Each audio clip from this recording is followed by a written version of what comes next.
A convidada de hoje está aqui connosco para falar sobre justiça social.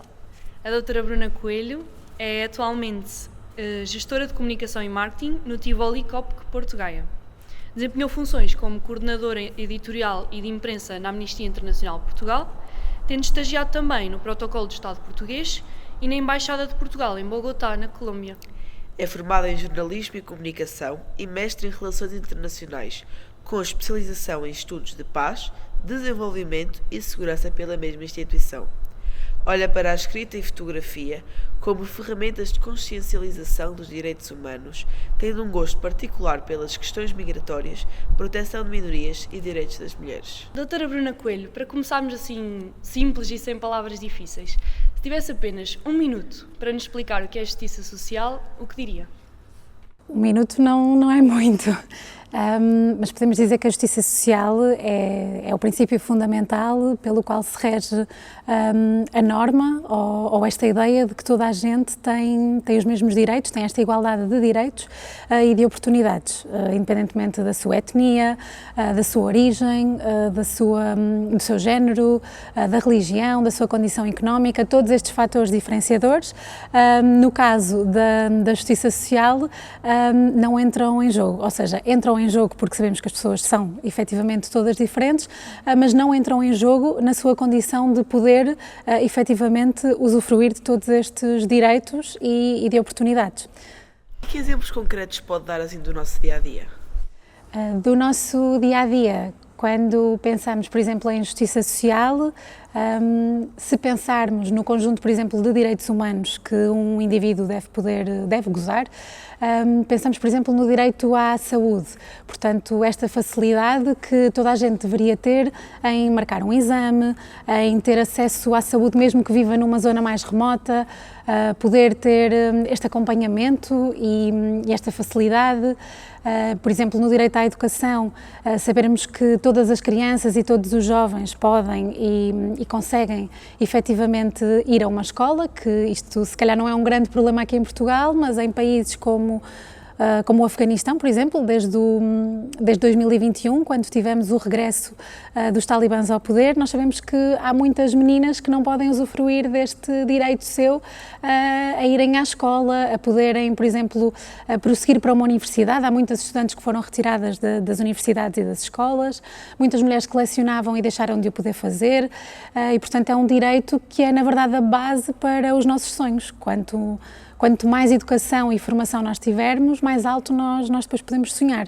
Portanto, à partida, este sonho fica ali muito limitado.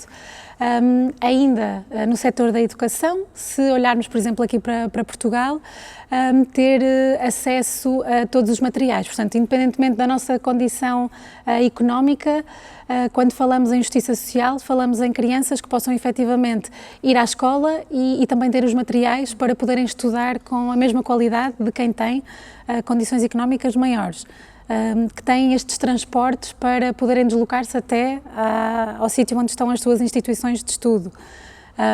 Fora deste setor, por exemplo, e falando um bocadinho na componente dos transportes, se por um lado temos crianças que tenham que ir ou que possam ir até às escolas, temos que pensar também nos transportes, por exemplo, no caso de pessoas com mobilidade reduzida, os transportes estão adaptados, tudo isto são partes da justiça social. Falando aqui nestes setores. Na habitação, que é uma das grandes preocupações, por exemplo, a nível nacional, e eu sei que se calhar, espero eu, que ainda vivam com os vossos pais, mas um dia mais tarde, quando queiram sair e formar a vossa vida, é muito importante e é uma grande dificuldade nos dias de hoje, com um salário atual, conseguir de facto pagar uma renda, ter este direito à habitação que, para alguém que trabalha, deveria ser um direito intrínseco. E muitos por aí fora, mas nestas áreas que mencionei, penso que são bons exemplos. Ok. No seu percurso, que tipo de injustiça lhe causou assim o maior incómodo? Muitas.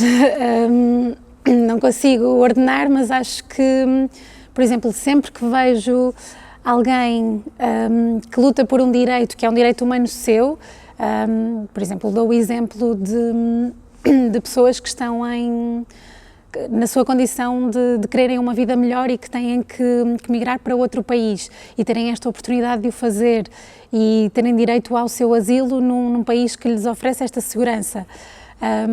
Já presenciei algumas situações deste género e era algo que me causava assim muita preocupação e que era um dos temas e dos assuntos com que mais tinha esta empatia, muito também por conta da minha formação, mas lembro-me de estar na Turquia e depois de trabalhar algum tempo na Colômbia, na Embaixada, e de ver muita gente, por exemplo, que vinha da Venezuela pela situação económica, social e humanitária que lá se passa e que já se passava nessa altura, porque chegavam até à Colômbia, até à Embaixada, por ser um organismo consular que efetivamente estava a funcionar e que era perto da fronteira com a Venezuela, apenas para saber se a sua situação estava regularizada e poderiam, por exemplo, vir para Portugal com as suas famílias. Portanto, foi uma das situações com que fui confrontada e que realmente despertava aqui esta empatia e me causava muita tristeza.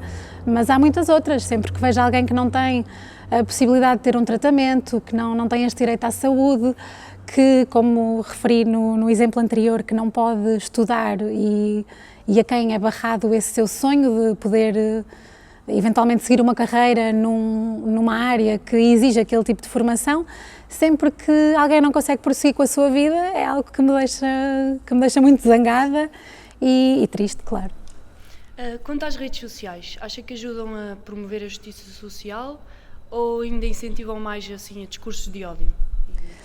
Eu acho que falar de redes sociais é complexo, porque ainda que eu queira acreditar e continuo a achar que de facto podemos promover o bem através das redes sociais, acho que há aqui alguns fatores com os quais nós temos que nos preocupar e olhar para eles com este grau de preocupação.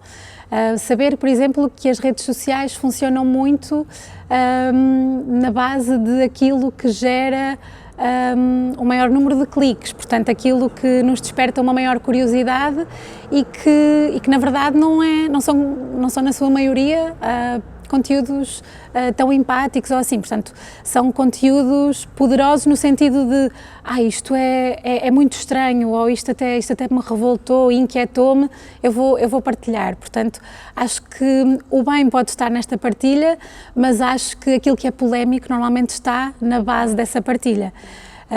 Acho que as redes sociais também mudaram muito a forma como nós consumimos as notícias. Sinto que os próprios órgãos de comunicação se adaptaram ao mundo das redes sociais, no sentido em que eles também querem captar logo a atenção do consumidor, dos utilizadores de redes sociais, desde o primeiro segundo, porque a própria capacidade de atenção das pessoas não é algo que esteja muito trabalhado nos dias de hoje. Portanto, nós consumimos muito e temos tendência até a fazer este gesto assim, não é? A deslizar facilmente para a notícia seguinte. Portanto, reter a atenção é um grande desafio e sinto que aquilo que é muito polémico é, na verdade, aquilo que consegue ter maior sucesso nas redes sociais. Agora, o que eu acho é que se as redes sociais são ótimas para difundir a opinião, então vamos fazer com que a nossa opinião seja uma opinião fundamentada, seja uma opinião onde nós consultamos todo o conhecimento que tínhamos disponível para formular aquela opinião. E então acho que assim também são espaços onde nós realmente podemos dar uso à nossa voz e também expormos aquilo que pensamos e as causas que defendemos. Ok, e acerca dos discursos de ódio, o que se pode fazer para prevenir esses comportamentos? Acho que a parte da educação, portanto, saber que se estamos a falar de algo é porque efetivamente consultamos os factos sobre esse tema. Portanto, estarmos informados ajuda muito a combater esse discurso de ódio, porque o discurso de ódio é uma coisa que escala, mas que não tem muitas vezes uma base fundamentada para aquilo. Portanto, conhecer um assunto para o poder debater e, sendo na sua essência, por exemplo, um problema, até um problema social, tentar olhar para ele na perspectiva de soluções, de criar uma solução, de apresentar alguma solução, porque falar de um tema que é um grande problema, e não trazer para a mesa também essas possíveis soluções, eu acho que é uma maneira de fazer escalar depois esse discurso de ódio, porque as pessoas identificam-se com o problema e gera aqui esta parte polémica que depois é pólvora nas redes sociais. Portanto, esta parte de estar fundamentado, de conhecer também os sítios onde vamos buscar essa informação. Nós sabemos que, por exemplo, é muito importante consumirmos informação de fontes fidedignas, irmos aos próprios órgãos de comunicação social, porque nem sempre aquilo que nós vemos nas redes sociais, na internet de forma mais alargada, é efetivamente verídico, ainda mais quando entramos aqui na área muito recente, mas que tem já muita força da inteligência artificial. Portanto, saber distinguir estas vertentes e privilegiar fontes de comunicação que são fidedignas. Agora mais quanto à escola. Dentro da sua perspectiva, que pequenas atitudes assim, concretas é que nós podemos adotar para tornar o meio escolar mais justo? Eu lembro-me de estudar e de haver uma disciplina que se chamava Formação Cívica, que eu espero que ainda exista, ou que seja algo com um nome muito semelhante. Mas isto para dizer que, efetivamente, quando andei na escola, nesta disciplina de Formação Cívica, existiam muitos valores que eram passados e que iam muito ao encontro deste conceito complexo e deste princípio que é a justiça social. Portanto, saber que deveríamos respeitar o outro independentemente, por exemplo, da sua religião, do seu género, da sua orientação sexual, portanto, abranger aqui muito o leque para estarmos também em contacto com pessoas que pensam de forma diferente da nossa, fazer muito debate sobre questões que se calhar são fundamentais para a nossa sociedade, para o meio escolar, mas criar desde cedo esta vertente de pensar sobre os assuntos e sermos confrontados com opiniões que são diferentes da nossa, para conseguirmos, se calhar, pôr-nos na perspectiva do outro, criar uma empatia maior. Acho que fazer esse exercício desde muito cedo é importante. E depois também dar espaço para a diferença através de algumas iniciativas escolares. Eu lembro-me, por exemplo, que isto mais no âmbito universitário, tínhamos muitas semanas em que conhecíamos efetivamente a cultura de alunos vindos de fora, éramos colocados em contacto com essa cultura diferente, com esse modo de pensar diferente, até com as próprias tradições. Portanto, acho isso muito importante. Acho que ao longo da vida há algumas coisas que podemos fazer, viajar é uma delas, para estar em contacto com essas culturas e modos de pensar, mas acho que a partir desse exercício na escola, enquanto somos muito jovens, é muito importante. Isso também nos dá aqui algumas estratégias pessoais de não ter medo de dizermos aquilo que pensamos, porque alguém vai pensar de uma forma diferente da nossa. Isso é muito importante. A nossa opinião não é mais ou menos valiosa porque estamos a debatê-la ou estamos a apresentá-la a alguém que não pense da mesma forma. Agora, fundamentar a nossa opinião nesses factos e tentar ver na perspectiva do outro, que não é a nossa. Nós vemos o mundo pelos nossos olhos, os outros veem aos olhos deles e às vezes é estranho, mas é muito necessário tentar, ok, vamos pôr-nos na perspectiva daquela pessoa. Se calhar ela está a ver algo que eu, com a minha educação, com as minhas experiências e com as minhas crenças, não sou capaz de ver tão claramente. E acho que a escola é um ótimo palco e um ótimo sítio para termos esta formação. Ok, se um jovem disser eu vejo injustiças, mas não faço nada porque tenho medo de ser gozado ou excluído, o que lhe responderia sem usar a palavra coragem? Sem utilizar a palavra coragem, eu diria que é muito fácil nós gozarmos com alguém ou sermos alvo da chacota de alguém, de gozo de alguém, ainda mais nos dias em que correm, em que toda a gente tem um telemóvel para fotografar alguma coisa, para filmar alguma coisa, portanto parece que estamos sempre alerta e que a nossa privacidade é uma coisa que está cada vez mais posta em causa, porque estamos sempre rodeados de alguém que pode efetivamente ouvir-nos, gozar connosco e que pode também criar algum conteúdo, seja fotografado, seja filmado, com esse intuito. Agora, no meio escolar e na vida em geral, eu acho que é sempre mais fácil nós pormos-nos no lugar de alguém e tentarmos ser empáticos e compreensivos, porque no final do dia, se calhar, foi só mais uma situação durante todo o nosso percurso e toda a nossa vida em que alguém gozou connosco. Quantas vezes alguém goza connosco e nós não sabemos, não é? Portanto, acho que isso é uma parte da vida, não acho que seja uma grande preocupação.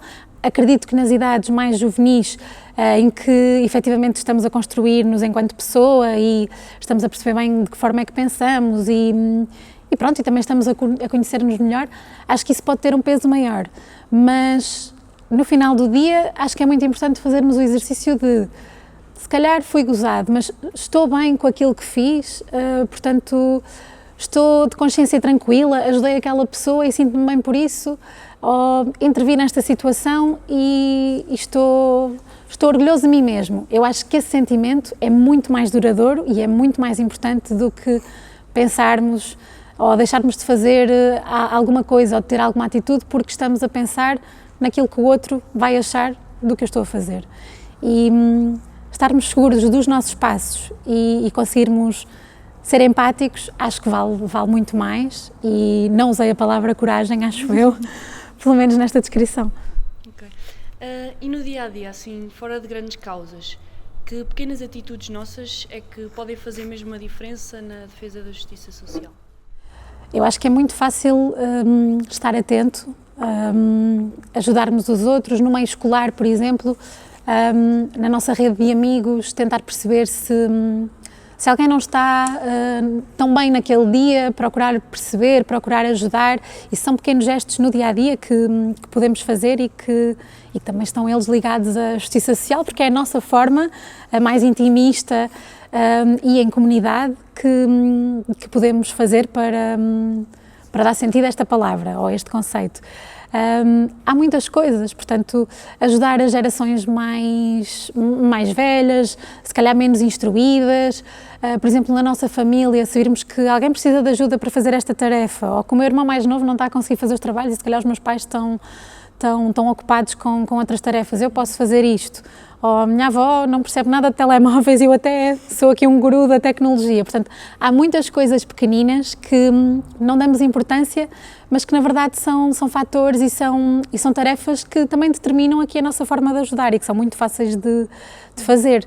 Ou se temos alguém que conhecemos e que não tem acesso, nem tem o mesmo poder de compra que nós temos, se calhar vamos tentar perceber o que é que ela quer e no aniversário vamos juntar mais pessoas para podermos dar-lhe alguma coisa que está fora do alcance financeiro, mas que nós todos juntos conseguimos fazê-lo. Portanto, há muita coisa que é simples e que no dia-a-dia, exemplos pequeninos do dia-a-dia, que efetivamente conseguimos fazer para tornar a comunidade mais unida e melhor. Acho que a atenção é mesmo um fator determinante. Ok, por fim, que conselho daria às jovens que querem lutar por um mundo mais justo, mas não sabem por onde começar? Acho que podem começar por este fator empático, portanto aquilo que falávamos há pouco, de colocarmos-nos nos sapatos das outras pessoas e tentarmos ver o mundo da sua perspectiva, portanto não estarmos muito bloqueados à nossa e darmos espaço a nós mesmos para conseguirmos ver mais além, questionarmos-nos muitas vezes. Eu estou a pensar nisto e a minha visão sobre este assunto é esta, mas será que não há aqui outra coisa que eu possa ver? Será que posso aprofundar o meu conhecimento sobre este assunto, sobre esta causa? Acho que questionarmos é um fator determinante, porque na educação também é assim, quando estamos a aprender aqui um problema de matemática, eu questiono-me para conseguir resolver aquilo, portanto na vida é igual. E quando falamos sobre algum tema, acho que aprofundar esse conhecimento sempre é muito importante. E depois acho que há outras maneiras de, por exemplo, trazermos causas justas à rua ou trazermos durante a nossa vida profissional, darmos palco a essas causas que defendemos. Seja, por exemplo, através das manifestações pacíficas, é algo que nós vemos muito e cada vez a crescer mais, com muitos temas, nomeadamente temas ambientais que têm um maior peso e que são cada vez mais debatidos, desde a da geração jovem até aos adultos. Portanto, trazer esses temas à rua, tentar pressionar também aqui as entidades governamentais. Se o nosso trabalho for ligado, por exemplo, a essa área e a causas de comunicação, uma das coisas, por exemplo, é também levar esses temas a órgãos de comunicação social para que eles possam chegar às casas das pessoas e que as pessoas comecem a ouvir sobre eles, a ler sobre eles, a falar sobre eles e a criar também este sentido de urgência. Acho que isso é muito importante e não fugindo muito aqui à questão, acho que podem começar pela comunidade, como falávamos há pouco. Acho que esses pequenos gestos ajudam muito a tornar a vida mais justa para aqueles que nos rodeiam e a longo prazo, ganhando esse gosto, essa atenção e também um bocadinho esse sentido de urgência e aquela sensação de que, ok, isto preocupa-me, eu tenho que fazer alguma coisa. Acho que isso pode nascer na comunidade e depois escalar para levarmos esses temas a debate público e conseguirmos aqui fazer algumas mudanças na sociedade. Pronto, com esta reflexão terminamos a nossa entrevista. Falar de justiça social parecia-nos assim um bocado um bicho de 7 cabeças, mas na verdade, pronto, com a sua perspectiva acho que conseguimos clarificar este tema e perceber muito melhor. Pronto, agradecemos imenso a sua disponibilidade, muito obrigada por este contributo tão valioso para o nosso percurso escolar e pessoal. Eu é que agradeço. Obrigada. Obrigada.